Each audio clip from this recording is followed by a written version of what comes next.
Hello friends, welcome to Biology Lover. Today we are going to discuss about the hematopoiesis. ये मेरा बहुत ही एक interesting topic है और मेरा भी एक फेवरेट टॉपिक है जो स्टेम सेल से रिलेटेड है। तो आज हम इसके बारे में डिस्कशन करेंगे। पहले हम डिस्कशन करेंगे हेमाटोपोइसिस क्या है, उसके बाद हम डिस्कशन करेंगे साइट ऑफ हेमाटोपोइसिस, उसके बाद हम डिस्कशन करेंगे हेमाटोपोइटिक स्टेम सेल किसे बोला जाता है और उसका प्रोजेनिटर सेल क्या होते हैं। उसके बाद हम देखेंगे फैक्टर स्टिमुलेटिंग हेमाटोपोइसिस। तो ये सब के बारे में आज हम डिस्कशन करेंगे। और पहले हम देखेंगे कि हेमाटोपोइसिस किसे बोला जाता है। हेमाटोपोइसिस एक ऐसा प्रोसेस है जिसमें ब्लड के सारे सेल फॉर्म होते हैं, किससे ना, हेमाटोपोइटिक स्टेम सेल से। और ये हेमाटोपोइटिक स्टेम सेल कहाँ पे बॉडी पे पाया जाता है इसको हम देखेंगे। तो ये एक प्रोसेस है जिसके थ्रू ब्लड के सारे सेल फॉर्मेशन होते हैं और इसको हेमाटोपोइसिस बोला जाता है। तो यहाँ पे आप देख सकते हैं कि different type of blood cell है और ये सारे blood cell hematopoietic stem cell से बने हुए हैं। और हेमाटोपोइटिक स्टेम सेल एक पर्टिकुलर ऑर्गन और पर्टिकुलर ऑर्गन टाइप में पाया जाता है जो अब हम डिस्कशन करेंगे। तो पहले देखते हैं blood cell and site of hematopoiesis. तो ये पहले हम देखेंगे। Site of hematopoiesis in embryo is yolk sac, aorta, gonad, mesonephros, embryonic mesoderm. जो हेमाटोपोइटिक स्टेम सेल फॉर्मेशन होने का जो एम्ब्रियो में पार्ट होता है वो होता है योक सेक। योक सेक क्या है? प्लासेंटा का एक पार्ट है। 4 जो पार्ट पाए जाते हैं प्लासेंटा का, उसमें योक सेक एक पार्ट है। और ये योक सेक में पहले हेमाटोपोइसिस होता है, मतलब पहले हेमाटोपोइटिक स्टेम सेल बनता है और उससे सारे ब्लड सेल पाए जाते हैं। उसके बाद सिर्फ एक ही साइड नहीं होता, जो एम्ब्रियो के एरोटा, गोनाड एंड मेजोनेफ्रॉन बोला जाता है। मतलब एरोटा के मेजोडर्म, गोनाड के मेजोडर्म और मेजोनेफ्रॉन के मेजोडर्म में भी हेमाटोपोइसिस होता है। हेमाटोपोइटिक स्टेम सेल फॉर्मेशन होता है और उससे सारे ब्लड सेल बनते हैं। उसके बाद बर्थ के कुछ दिन के बाद लीवर भी एक हेमाटोपोइटिक स्टेम सेल की तरह काम करता है एम्ब्रियो में। उसके बाद आफ्टर बर्थ जो रेड बोन मेरो होता है वो हेमाटोपोइटिक स्टेम सेल के हेमाटोपोइसिस के ऑर्गन के जैसा काम करता है, जहां पर हेमाटोपोइटिक स्टेम सेल पाया जाता है और क्या होता है, उससे सारे टाइप का ब्लड सेल फॉर्मेशन होता है। तो हम बोल सकते हैं कि डिफरेंट लाइफ स्टेज में डिफरेंट ऑर्गन हेमाटोपोइसिस के लिए रेस्पॉन्सिबल होते हैं। जैसे पहले जो फर्टिलाइजेशन के बाद 3 वीक के बाद जो यॉक सेक है प्लासेंटा का, वहां पर हेमाटोपोइसिस होता है, हेमाटोपोइटिक स्टेम सेल फॉर्मेशन होता है और different type of blood cell भी उससे बनता है। उसके बाद हम बोल सकते हैं कि 3 मंथ के बाद वो कहाँ पे फॉर्मेशन होने लगता है, हेमाटोपोइसिस ऑर्गन कौन जैसा काम करता है कि लीवर जो है वो हेमाटोपोइटिक ऑर्गन के जैसा काम करता है। सिर्फ ये एक ही ऑर्गन नहीं होता है, उससे पहले मैं बताया कि एम्ब्रियोनिक की जो एजीएम बोलते हैं, एरोटा, गोनाड, मेजोनेफ्रॉन के मेजोडर्म में, वहां पर भी हेमाटोपोइसिस होता है और वहां पे वो सारे जो हेमाटोपोइटिक स्टेम सेल है वो 3 मंथ के बाद चले जाते हैं फीटल लीवर में।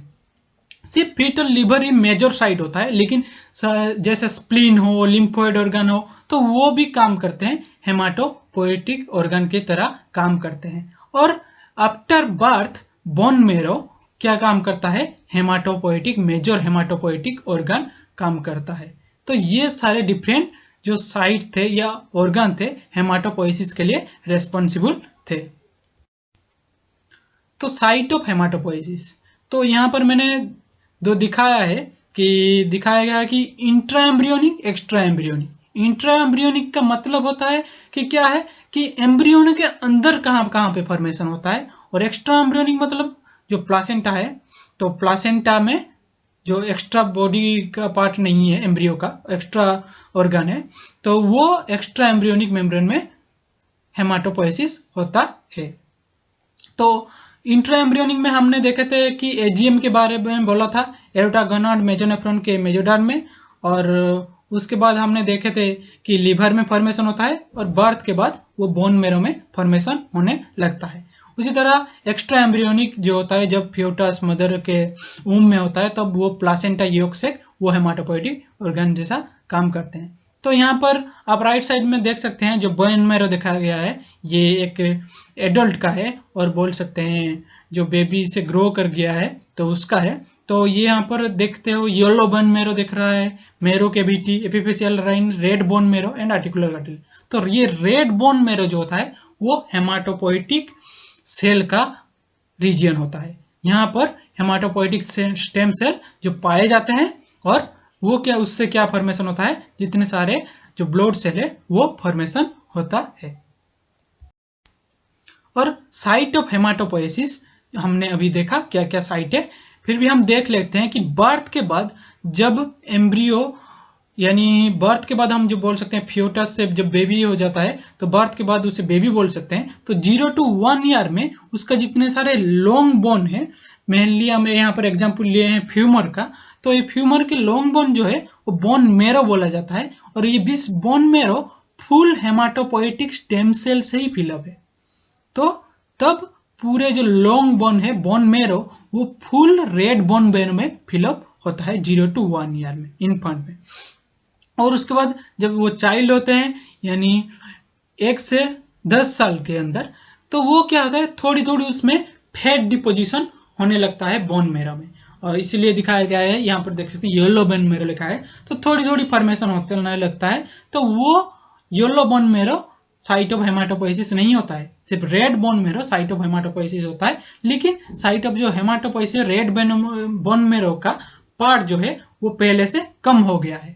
उसके बाद जब 10 से 20 साल का हो जाता है तो जो एडोलेसेंस पीरियड होता है तब वो येलो बोन मेरो और भी बढ़ जाता है और भी फैट डिपोजिशन होने लगता है। तो और साइट ऑफ जो हेमाटोपोइसिस है रेड बोन मेरो है वो उसका रीजन कम हो जाता है। उसके बाद एडल्ट पाया जाता है। एडल्ट में जो 20 साल के अबव होते हैं उसमें देखो कि येलो बोन मेरो 20 साल के टाइम पे ये देखो पूरा येलो बोन मेरो का रीजन बढ़ चुका है, ओनली टिप रीजन में रेड बोन मेरो मिल रहा है। तो ये जो साइड होता है वो कम हो गया है।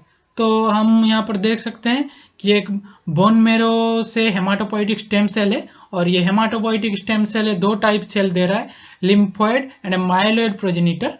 तो ये lymphoid progenitor T cell B cell दे रहे हैं और माइलोइड प्रोजेनिटर अदर टाइप का सारे ब्लड सेल दे रहे हैं। Hematopoietic stem cell, hematopoietic stem cell किसे बोला जाता है, फिर उससे पहले हम देखेंगे कि स्टेम सेल क्या है। Stem cell have a potential to develop many different cell in our body and have self renewing property. Stem cell क्या होता है, हमारे बॉडी के एक पार्टिकुलर टाइप के डिफरेंट टाइप ऑफ सेल दे सकते हैं, और उसका क्या होता है खुद के और टाइप का और एक सेल देने का भी कैपेबिलिटी रहता है। तो ये जो देख सकते हैं multi potent hematopoietic stem cell यहाँ पर पिक्चर में है। तो मल्टी पोटेंट क्यों बोला गया है कि ये एक ऐसा स्टेम सेल है, एक पार्टिकुलर लीनेज का सारा सेल दे सकता है। मतलब अगर हेमाटोपोइटिक स्टेम सेल है तो ब्लड सेल का सारा सेल वो दे सकता है, अदर ऑर्गन का सेल नहीं दे सकता। तो ये एक पर्टिकुलर लीनेज का सेल दे सकता है। तो ये हेमाटोपोइटिक स्टेम सेल था, ये पहले डिवाइड होके 2 टाइप का जो कॉमन प्रोजेनिटर देता है। पहले बोल सकते हैं कि common myeloid progenitor and second है कॉमन लिम्फोइड प्रोजेनिटर।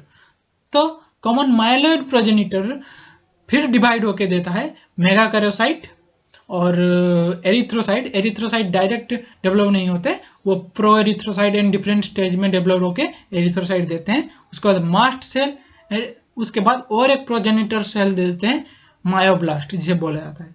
और ये मायोब्लास्ट क्या करता है कि ये डिफरेंट टाइप का जो ग्रानुलोसाइट होता है, व्हाइट ब्लड सेल का पार्ट होता है ग्रानुलोसाइट, ईओसिनोफिल, बेसोफिल, न्यूट्रोफिल वो देता है। उसके बाद क्या देता है, एक मोनोसाइट देता है जो मैच्योर होकर मैक्रोफेज देता है। और ये मैक्रोफेज हम जान सकते हैं कि ये जो एंग्लूब करता है फॉरेन जो पार्टिकल होता है उसको फेगोसाइटोसिस में इसका रोल होता है। तो ये मोनोसाइट है। और एक इस साइड में हम देख सकते हैं कॉमन लिम्फोइड प्रोजेनिटर दिया है। मतलब जो लिम्फोइड सेल होते हैं, मतलब टी सेल, बी सेल से, ये सिर्फ उनको देता है। और एक जो नेचुरल किलर सेल है, इनेट इम्यूनिटी का पार्ट है नेचुरल किलर सेल, ये फेगोसाइटोसिस में हेल्प करता है और भी बहुत सारे एक्टिविटीज का होता है इनेट इम्यूनिटी में। तो वो नेचुरल किलर सेल दे रहे हैं और एक लिम्फोसाइट दे रहे हैं, T lymphocyte and B lymphocyte. And B lymphocyte mature होकर क्या देते हैं, प्लाज्मा सेल देते हैं। प्लाज्मा सेल क्या करते हैं, एंटीबॉडी सीक्रेट करते हैं। तो ये रहा हमारा हेमाटोपोइटिक स्टेम सेल के डिफरेंशिएशन, और ये डिफरेंट प्रोजेनिटर डिवाइड होके डिफरेंट सेल देते हैं। तो इसके बारे में हम अभी देखें, तो इसको याद करने की कोशिश कीजिएगा। उसके बाद फैक्टर स्टिमुलेटिंग हेमाटोपोइसिस। कौन से फैक्टर हैं जो हेमाटोपोइसिस में हेल्प करते हैं और हेमाटोपोइसिस को स्टिमुलेट करते हैं। जैसे डिफरेंट टाइप ऑफ साइटोकाइंस हो जाते हैं। साइटोकाइंस एक केमिकल सब्सटेंस होते हैं, डिफरेंट टाइप ऑफ साइटोकाइंस जैसे इंटरफेरॉन, इंटरल्यूकिन, ये हेल्प करते हैं नंबर मेंटेनिंग करने के लिए हेमाटोपोइटिक स्टेम सेल का। मैंने हेमाटोपोइटिक स्टेम सेल और एक दूसरे हेमाटोपोइटिक स्टेम सेल देखे, इसका जो नंबर है उसको मेंटेन कर सके हेमाटोपोइटिक ऑर्गन में। तो ये डिफरेंट टाइप ऑफ साइटोकाइन वो हेल्प करते हैं। उसके बाद आ जाता है कि erythropoietin help in stimulating differentiation of erythrocyte. Erythropoietin जो किडनी से सीक्रेट होता है, तो ये हेल्प करता है कि एरिथ्रोसाइट के मैच्योरेशन में। एरिथ्रोपोएटिन कब अगर हमारे बॉडी में ब्लड का लेवल कम हो गया है, हम बोल सकते हैं कि रेड ब्लड सेल का, आरबीसी का लेवल कम हो गया है, तो एरिथ्रोपोएटिन सीक्रेट होगा और स्टिमुलेट करेगा जल्दी से जल्दी आरबीसी का नंबर बढ़ाने के लिए। और तो ये एरिथ्रोपोएटिन का काम होता है। उसी तरह कॉलोनी स्टिमुलेटिंग फैक्टर होता है। जो कॉलोनी स्टिमुलेटिंग फैक्टर होते हैं वो मेंटेन करते हैं कि ग्रानुलोसाइट, मैक्रोफेज, उनका नंबर मेंटेन करें। अगर उसका कोई इन्फेक्शन हो गया और उसमें हमें ग्रानुलोसाइट, हम जानते हैं कि व्हाइट ब्लड सेल का पार्ट है, तो वो इन्फेक्शन में के टाइम पे उसका नंबर जरूरी इंक्रीज होना जरूरी है। तो ये स्टिमुलेट कर देगा कॉलोनी स्टिमुलेटिंग फैक्टर, जिसके थ्रू इसका नंबर इंक्रीज हो सकता है।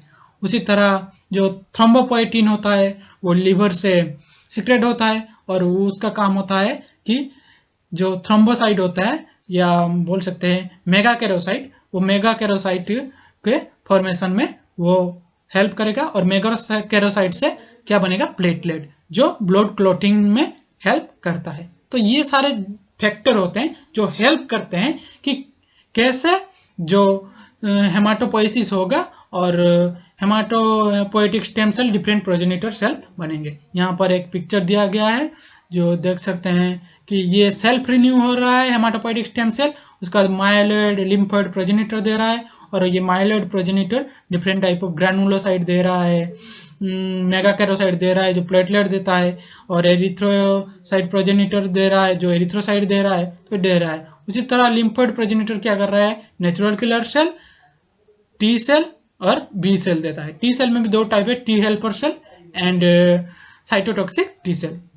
So this is about it, and if you like this video, give a thumbs up and subscribe Biology Lover, and you can join our Facebook group also. Thank you.